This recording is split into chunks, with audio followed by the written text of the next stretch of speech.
All right, we are live. Welcome to the How Can I Support My Child series. And it is a Wednesday morning, that time where we answer the question, How can I support my child? Yes, this program was put together to answer the many questions that parents ask about their parenting and how they can support their children effectively. So here we share experiences, we share knowledge, and of course, we share best practice. If you are here and you can see me and you can hear me right now, then you are in the right place. Why don't you go ahead and let me know that you can see and you can hear me in the comments section right now? If you're on YouTube, it's a good time to also subscribe to our YouTube channel and remember to hit that notification button so that you can be notified when we are live. And yes, if you are on Facebook and you have a friend that needs to be here, why don't you go ahead and tag them right away so that they can be a part of the conversation. And today we are looking at the second part of the series, how can I set up my home environment to promote learning for my preteens and for my young children? How can my home on its own be the reason why my child wants to learn? Now, I'd like to refer you to the first part of this series where we talked about why it's important in the first place that parents set up the home for learning. Why it's important that you as a parent understands how crucial your environment is for learning. We talked about the stability of that environment, the safety of that environment, and of course, the learning experiences that go on in that environment. We talked about the kind of stimulation that is going on in that environment, and of course, what it is that the people or the content, okay, in that environment, what is it that the people in the environment are modeling to the children in that environment? Your children will pick what it is that you model, whether you like it or not, and your children will reflect what it is that you model. So it is safe to say that children are offsprings, or children, okay, of course we all know they're offsprings, right? So children are they are the extension of who their parents are. Children are the extensions of who their parents are. So yes, if you are a parent who is unemotionally intelligent, you will be raising children who will struggle with controlling their emotions. If you're a parent who is not orderly, your children will struggle with orderliness. All right, so this is the conversation, and today we're going to be looking at the second part of this. All right, the second place I'd like to refer you to is our weekly webinar. Our weekly webinar, the episode for yesterday on Monday. You want to go watch that episode for yesterday in our weekly webinar also. In that webinar, we talked extensively about how your environment them in your home. So if you are here, I want to say welcome again to the How Can I Support My Child series. And if you're joining us on Instagram also, welcome on board. We are talking about how we can support our children.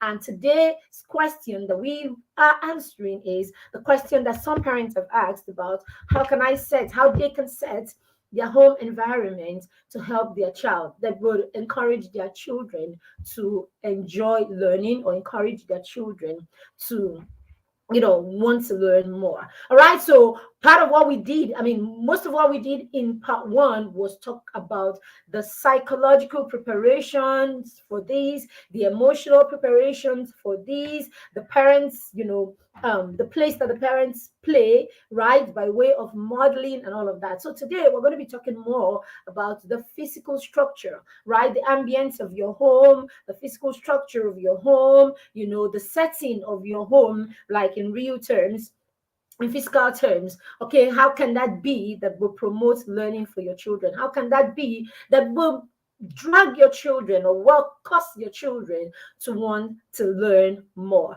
All right, so the first person or the first part of your child's environment, parents, is you. All right. So you are the first part of your child's environment. You are the first environment that your child would know. You are the first environment that your child will encounter. So, in the first place, no matter how young your child is, or in the earliest part of your child's life, you become their first environment. And so they will see the world through your eyes. So, basically, your children see the world through your eyes. And so the first environment that they know and what they perceive that environment as, and how comfortable and safe they feel, and the kind of attachment that they will develop will be based on what you know and what it is that you do. So if you are that parent who does not understand how important you are, or how important you are in the dynamics of your child's learning, growth, and development, then you will not be intentional, or you may not know how to, position yourself as a programmer, right? And as a model for your child. So when your child is young, or when your child is born, the first thing your child will see is you. So your mannerism, the way you talk, the language you use, the things you say, the way you act, all of these is the first environment that your child would know. So if your child comes into an environment where the parent is calm, supporting, loving, and of course, passionate and compassionate, then your child's perception, or what your child will perceive of the world, is a safe place where people talk to people calmly, where people are encouraging, where people are warm, when people, are warm, and the world is safe, the environment is safe. So that is what it is. That's the first part of creating an environment where your child would enjoy learning. All right. Now, if your child, on the other hand, comes into an environment where it is always chaotic, okay, the parents are always at each other's neck. So, meaning there's always strife in the environment. There's always a lot of negative language used in that environment. Okay. And sometimes it may not even be just between the spouses, it could be you and that help. It could be you and that person in the home that is with you. Now, if the environment is always tense, the environment is always negative, the environment is always, there's always strife in that environment. What it is your little child will soak that in. In education, we call it that at that stage, the children have an absorbent mind. And so they're absorbing everything in their environment, everything that is sensorial, what they hear, what they see, what they taste, what they touch, all of it. The child's brain is soaking without leaving anything. The child's brain is soaking all of that in that environment. So whatever it is that the child is seeing, or the child is hearing, or the child is feeling in that environment, the child will soak in, and that becomes the child's reality. Yes, remember, the first 3 years, the first 5 years of a child's life are some of the most important part of the child's life, because this is when a lot of what is happening around the child is being committed to the subconscious mind, okay, and that becomes the child's experience, or the child's first experience of that thing. Now, as the child grows older, every time the child has a similar experience, what the child's subconscious mind will feed the child to build on is the first experience that the child has. So, yes, in the first 3-5 years of your child's life, what you are doing is you are definitely, as a parent, programming the rest of the child's life. So, yes, the 40-year-old that you are is a child of the 5-year-old that you were, because all of your experiences after that period was built upon the foundation that has been made. So yes, for your child to love to enjoy, or to learn, right? What your child loves to see, the kind of thing they love to talk about, the kind of things they love to see, the kind of things that they are building on. Remember, when I talk about learning, I'm not just talking about your child learning math and English. Learning is a transformational journey that transforms the entire being. So the day your child is born, the child starts learning, and your home becomes the first school, and you, of course, becomes their first and most important teacher.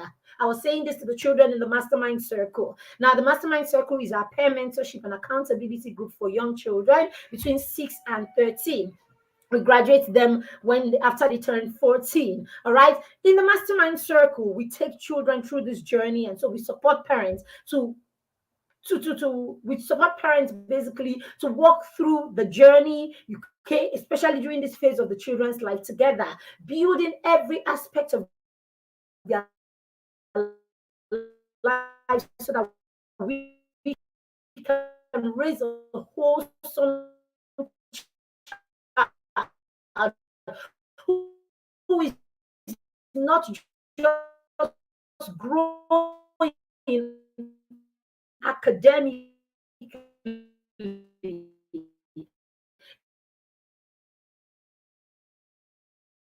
having, okay, sorry, we're back right now. Sorry about that. Okay, so yes, all of this. So we join hands. I mean, we partner, collaborate with parents, so we can raise wholesome children, children who are growing in every aspect of their life, because that is what education is, right? Education is actually the total transformation of a human being through what the human being is learning and experiences, right? Experiencing in their environment. All right.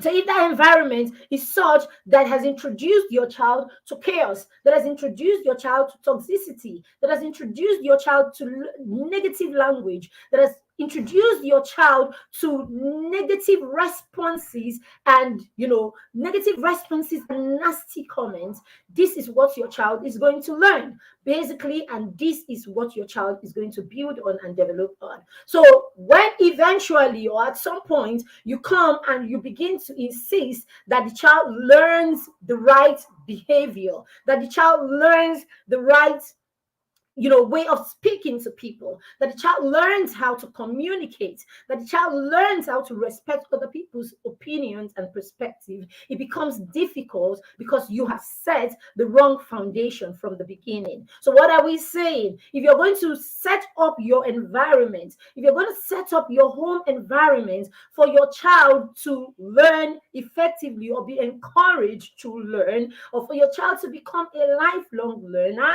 okay, then you need to be intentional in that environment from day one. You need to be intentional in that environment from the very beginning. Growing up, a lot of times we notice, I don't know about you, but growing up, right, I noticed that I never got to hear when my parents, discussed a lot of things, right?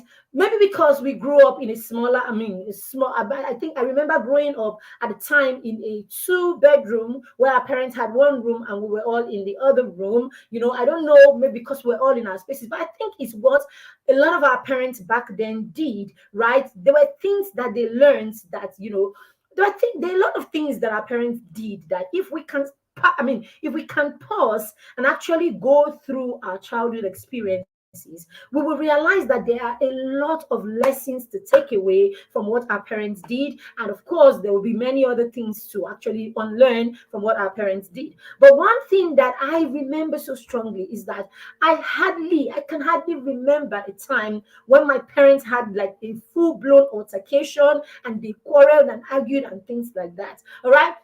So I would remember growing up that those times when I was very little and I used to sleep in their room as a last child, I would remember waking up at different times to, probably ease myself or something like that. And I would find my parents talking, So I think for them at the time, because of the size of the home or whatever, our parents waited to talk after we went to sleep because they didn't want us to experience any form of toxicity that could actually become trauma in our lives. That's why now that I'm old and I understand things, that's how I'm thinking. So some of the things that our parents to help us become the kind of people, and that was the kind of people that they probably thought we should be, and that was some huge training. I remember also seeing my mother wait every day for my father to come back home for them to eat. Like she will wait for him to get back from wherever he's been to, whether it's work, or he's gone to church. He used to be a catechist back in the day. My dad is passed on, so I'll be using words. Okay, so she would wait for him to come back, and it's only when daddy came back that mommy had dinner. So she waited for him. That was their little way of, showing us what it meant to be together. It was their little way of showing us what it means to, to be a team, I guess. Okay, it was a little way of probably bonding between them, right? Because when they're eating that, you will hear a lot of the gist. That's when he talks about work. That's when they talk about all kinds of things, and all of that. And we just know that moment. You just know you served the food, you served it with two saucers,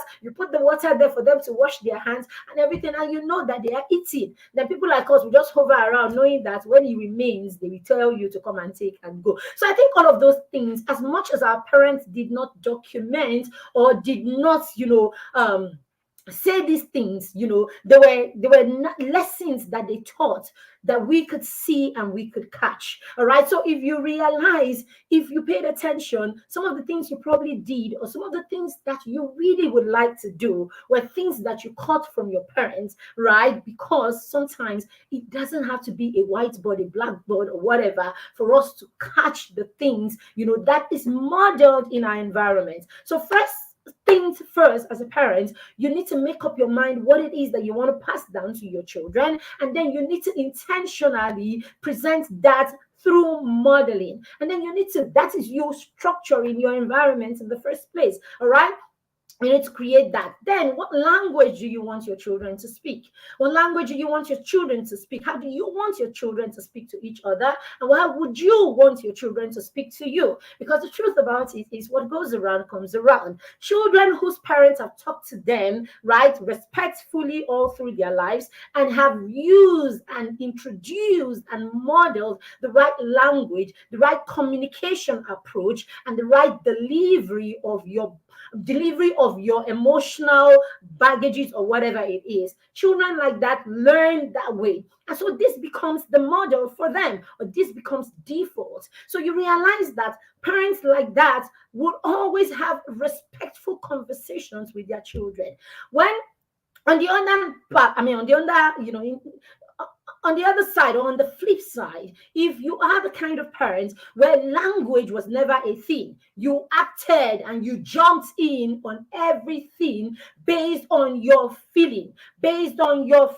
So you are constantly yelling at your children, you are constantly yelling at everybody around them, you are constantly on the edge, you are constantly irritated and all of that. No, of course, that is what your children will pick, because that is the permission that you have given to them. And you know the cool thing about parenting, you are the first beneficiary of what it is that you deposit on your children. It's a matter of time. They just need to get to that point where they can physically match you, right, by way of size or by way of strength, and everything, where their words are strong enough to hurt you as much as your words hurt them, and they will start pushing back. So when you find, or you are in a situation and you see children who talk not in a so cool, not in a so, cool way to their parents, go check it back. That is how their parents spoke with them growing up. A lot of us were in all of this. We learned this, we know this, and all of that. And yes, some of us are trying to unlearn and trying so hard to, make sure that this is not what it is that we're doing with our children also. The journey is tough. The journey is not easy, but I want to promise you, if we stay on there, you, I, all of us, if we stay on there, we make the efforts and we keep doing it, you will be teaching your child the language that is right for other people. You will be teaching the child the language of disagreement. You will be teaching, when you disagree, there's a language. When you agree, there's a language. When you want to buttress, or you want to put a point across, there is a language. It doesn't always have to be negative or nasty. All right, so that's the first thing you want to do. Okay, set the pace as to how communication will be, because communication is one of the biggest part of learning, isn't it? So set the stage on how communication should be in your home. Said that the children will learn to speak with you like that. They will learn to speak with their siblings like that, and they will learn to speak with other people. As a matter of fact, if you want to know where your children are, or what it is that you have modeled to your children so far, listen to your children talk to each other, especially at the times where they don't agree. You will hear yourself in your children. All right, so that's one. Number two, all right, now you want to structure your environment in a way that when anyone walks into your environment, that environment can speak of what it is that your values are. So number two, for you to teach your children, or for you to set up an environment where your children can grow and learn and encouraged to learn, to be real learners, then that environment must reflect the things that are important to you. And the things that are important to you can be said to be your values, because these are the standards that drive, these are the standards that drive your behavior. These are the standards that drive your choices. These are the standards that drive what it is that you do. So yes, as a parent, what are the things that are important to you? Now, if music is important to you, right? If music is important to you, then when I come into your home, I would know that music is important to you. And then in that home, you will know the kind of music that is important to this family. So basically, the kind of music that you play in your home will, of course, set up the stage for the kind of learning or the kind of music that your children will learn. It is said that when you play a certain kind of music, it is said that, studies have shown that, families, people who play a certain kind of music, classical music, and things like music like that are enriching and empowering, okay, play this kind of music in their homes right from when their children are pregnant, or when they are pregnant, or when their children are little. It is said that a lot of times their children grow up having the same taste of music, or having that same taste of music when they grow up, because what you have done is you have prepped their ears for the kind of music that you want them to hear. So if your home is that home where the music is it's okay. Your children will grow up tuned or gravitating towards that kind of music. If your home is a home where music is not even a thing, or it's not even prioritized, it means your children will grow up someday and decide which way they want to go on their own. So is music. So if I come into your home, I should be able to know that, okay, music is a thing in this home. Do you understand? Number two, reading books. If books is a thing, I'm just saying some of the things that could be part of your value as a family. I'm going to share just 2 or 3 of them. All right. So if books is a thing for you in your family, when I walk into your home, your environment should reflect that books are a thing for you in your family. All right. So when you come in, I should seeing a well-equipped library tells me that book is a thing. And so it's the same way that your child will see. Now you have an equipped library in your home, and then your children, are prompted, or your children are, your children are prompted, or your children are led to, they're led to use the books. Don't just have it. Some of us have these things and they're just decoration, right? No, don't just have it and model it. So let your children, when your children see you read, your children see you build a collection, or build a library, or build a collection, right, of your own. And then they don't just see you build this, they watch you model reading, and they watch you model the search for knowledge. What it is this will automatically translate into the life of your children. And then better still, if you create a culture that promotes this in your home. When you create a culture that promotes this, what kind of culture can you create around reading? One, you can create a culture where you read bedtime stories to your children. We start reading bedtime stories to our children.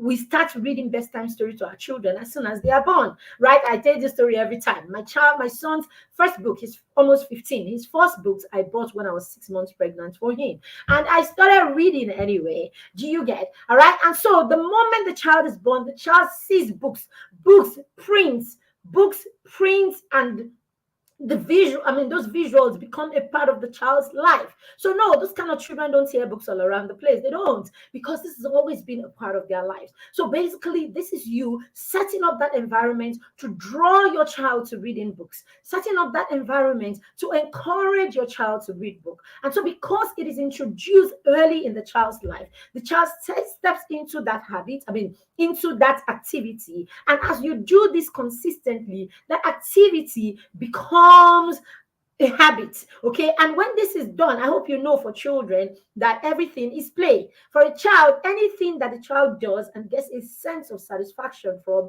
is play. So the simple fact that you are there, the simple fact that you are there as their parents and you are doing it in a fun way is play to your child. And play is the language of learning for a child. Play is a child's job. So what you are doing is you have introduced something that is a language of learning for your child. So from the word go, from the beginning, books become a thing in your environment. So no, it becomes default for your child. So it's not a chore. A lot of times when we see children who are not interested in reading, who do not like to read, a lot of times when you see it, it's because it's a chore, it's a burden. It doesn't come freely, it doesn't come easily to the child. But when you introduce it early and the child has seen your environment depicts this, and of course, your practice within that environment depicts this, and of course, you have created a system in that environment where this is done regularly. Bingo, it becomes a thing. Right. Another way that you can make this a culture in your home is by doing what we call buddy reading. I do that. We do that in our home with the children, where we have a book that we're reading together per time. All right. So recently, the kids and I, let me show you. So recently, the kids and I started reading this book. Okay, it's on finances. Amazing, amazing book. Daddy brought it and said he wanted us to read, and all of that. And so we started reading this book. Amazing. All right. Now, before then, we had read my new books, Wisdom Stories for Champions and Destined for Greatness. All right. So when you do this, what you're doing is the benefits are too many. All right. You have created a system of bonding with your children, or spending quality time with your children. Two, it gives you an opportunity to share your convictions and your perspective with your child. If I tell you the kind of conversations that has gone into this. So when we say teach financial knowledge or teach whatever knowledge at all, what we're saying is create an environment that is intentional and do something that will help you teach that knowledge. There is no sitting down and, hey, you guys, about money. There is not, it can't cut it as much as picking a book where the spectrum, picking a book where the picking a book about it and reading the book together. As you go through, you stop, you have conversations. As you go through, even my 9-year-old has got so much to say just because we're sharing the book together. And that's what it does for you. It leaves your children with your perspective, because you will share your perspective on the matter. You will listen. So what we do is you bring the book, we read, someone reads, and then we listen to their perspective and all of that. Now you have drawn their perspective. You now know what they know about the subject. And so you can now share your perspective. And in doing that, you can share your conviction as a family. This is legacy. It's one of the easiest way to pass down your legacy. If you still think that your legacy is about the cars and the houses that you buy for your children, you will buy those cars, you will buy those houses, you will keep those things, but your children do not know your belief around those things. Your children do not know the things that drove you to keep those things. So what will they do? Cars are for driving. They will enter, they will drive until they destroy it. They will come to that business. They don't know the convictions. They don't know the value. They don't know anything behind it. And so they will run it the way they want to run it. But when you have the convictions, why did we create this? This business daddy and mommy created. Why did they create this business? What was the mission behind this? What was the vision behind this? Did we create this so that we can impact humanity? Did we create this so that we can give the family a business? Do you understand what was behind it? If you pass down heritage to your children without passing down your conviction along it, they would bring it to the ground. But when they understand the conviction behind it, then they're able to carry it on generation after generation. Isn't that what a legacy is supposed to be? Number 3, your spiritual beliefs and all of that. Your environment should depict that. If I walk into your home, I should see and I should know the strength of your spiritual beliefs and all of that. So your environment should be able to show that straight up. And this is done by the system that you have created around this. All right. So that's 2. That's number 2. That's very important. Number 3, what are the study habits in that environment? What are the study habits in that environment? All right. When children are taken through, the habit of studying. When you teach them how to study, parents, there is a way to learn. Learning can be taught. Children should be taught how to learn. A lot of our children go to school. Sometimes they come with ABC grades, come with A grades, yet the children do not know how to learn. The children only know how to commit to brain what the teacher has taught, because, of course, the expectation is that they have good grades. So when the expectation is that they get good grades, do you know that your child can actually cram things, for an exam, and at the end, pause that out, get the grade, and then 2 months, 3 months, 1 year down the line, you ask them, they don't know nothing or they cannot even remember. You have a child in primary 6 that cannot even teach his brother or sister in primary 4 anything. And then when you talk, you say, I've forgotten everything. The child didn't learn. The child didn't learn. All right. So learning is a lifelong journey, and learning is for a lifetime. So the lessons or the things that we learn are supposed to be experiences that are created, and the more experiences that we have will be built on the previous experiences. So, but if we don't create a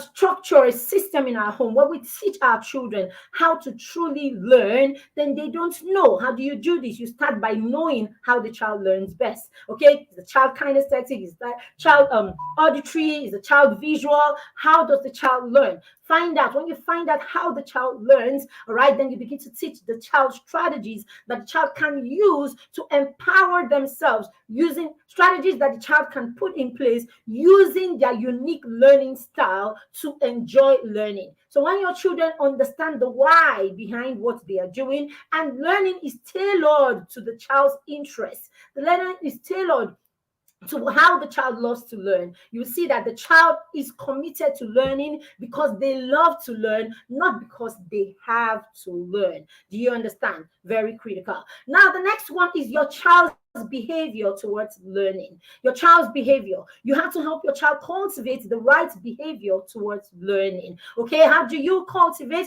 the right behavior towards learning? It's a lot of things. I've taught a class where I talked about the behavior towards learning. Okay, and Irene Bangwell's book. All right, see, I'm sharing so many books to you. Anyway, there's Irene Bangwell's book, Back to School.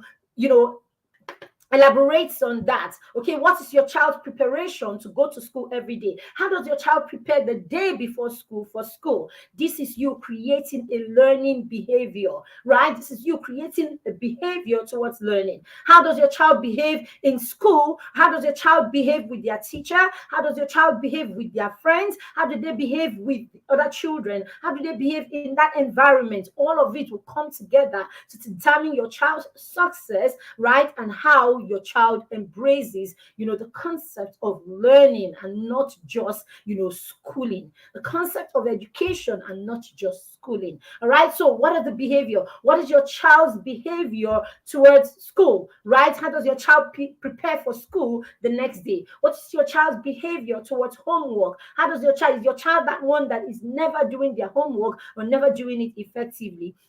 Right? What is your child's behavior towards tests? How does your child prepare for tests? What's your child's behavior towards post-test? What does your child do right after the test has happened? Okay, what is your child's behavior towards failure?